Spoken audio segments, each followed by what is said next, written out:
The following is a reading of the short essay Science Fiction, Christianity, and Eschatology, or Christianity and the Dying Universe, published on the Hidebound Press on April 29th, 2021.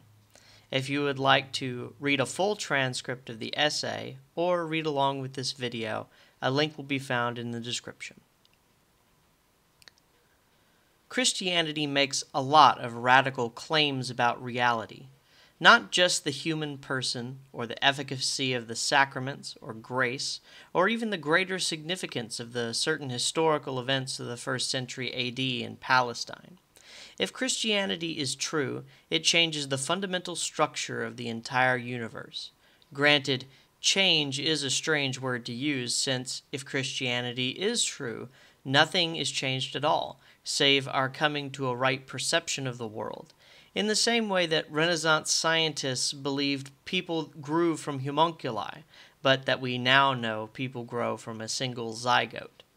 Just so you might understand what I mean by a, quote, changing of the fundamental structure of the universe, let's turn our attention to heaven, which is often thought of in this modern Cartesian era to consist of a kind of ethereal kingdom made of clouds.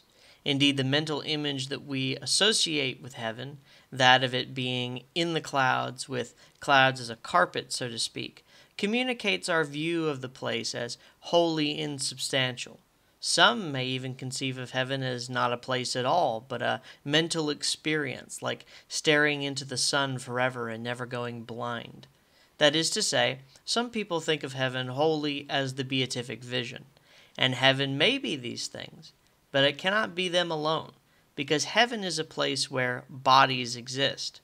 At the ascension of our Lord, he rose fully enfleshed into the sky, and whither we do not know. But we do know that wherever he went, it had to have been, at least in part, a place with the three spatial dimensions with which we are well acquainted. For Catholics and Orthodox Christians, we believe even that a woman, Mary the Mother of God, is in heaven as well, a bodily being just like the Christ child she bore. This is a profound understanding, because it means that even if we could never hope to reach it in a rocket ship or measure its span, heaven is, at least in part, a place like the room I am now sitting in, or the footpath I often stroll on. It is such a radical proposition that heaven, in all its radical perfection, could still, in some sense, be a place circumscribed such that our feet can walk on it, our noses can smell it, our eyes can see it, and our hands can touch it. I think also of human history. If Christianity is true, there are, in truth, three events central to the human story. The first is obviously the creation of man, of whatever character that may be.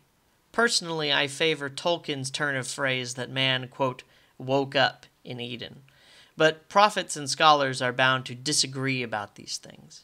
Second is the incarnation, that moment when God himself, the agent of not just human existence, but of the existence of incalculable worlds, suns, and galaxies, dove into the petty squabbling of our life on earth like the circus performer who plunges headfirst from the high board into only a cup full of water, drenches the crowd, but is himself not injured but glorified. Third, there is the resurrection, an event which, though it has not yet come, we may call it the point of all human history, the singularity to which all of our actions are crashing together. On that day, we will stand shoulder to shoulder with every human being who has ever lived and give account. Where shall God find a plain so large to host the assembly of all the dead? I cannot say, but he surely will. He has no doubt been planning this for ages. As he said to Abraham, your descendants will be greater than the stars in the sky.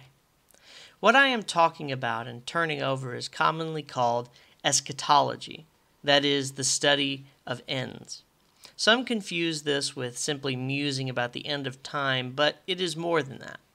As any physicist will tell you, the way the history of all reality is reckoned is that we, knowing the parameters of the current configuration of matter and energy in the universe, and knowing the constants by which such things are arranged, may extrapolate back to the very beginning of all things.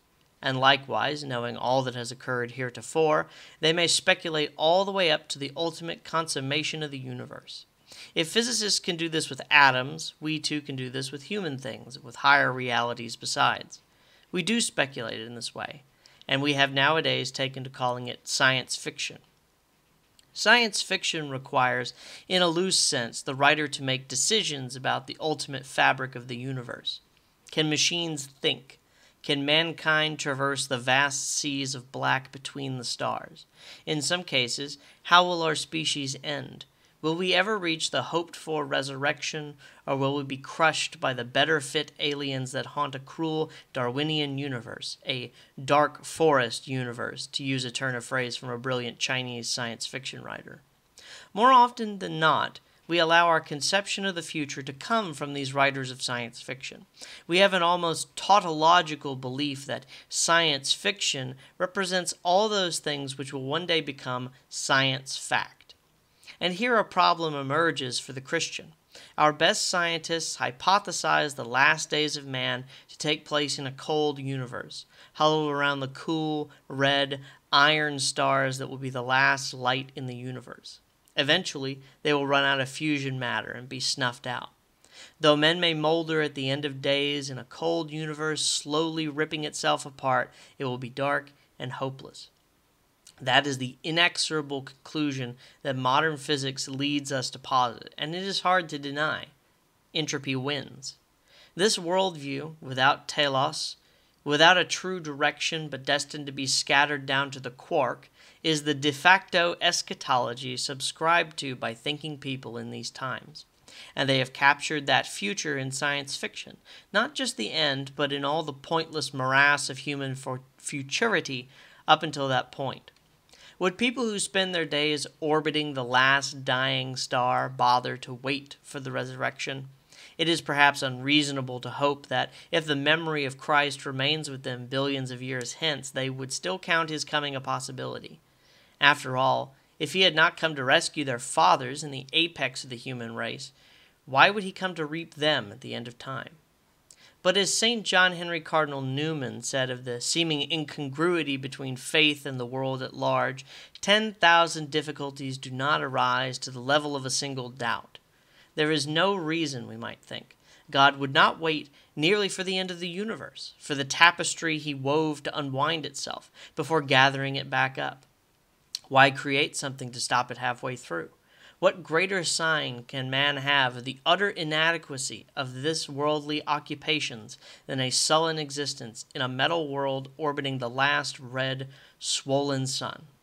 Alternatively, what is to stop God from stepping in at the most radically unexpected time, in the middle of the universe's inexorable flow, to put an end to the inequities of man?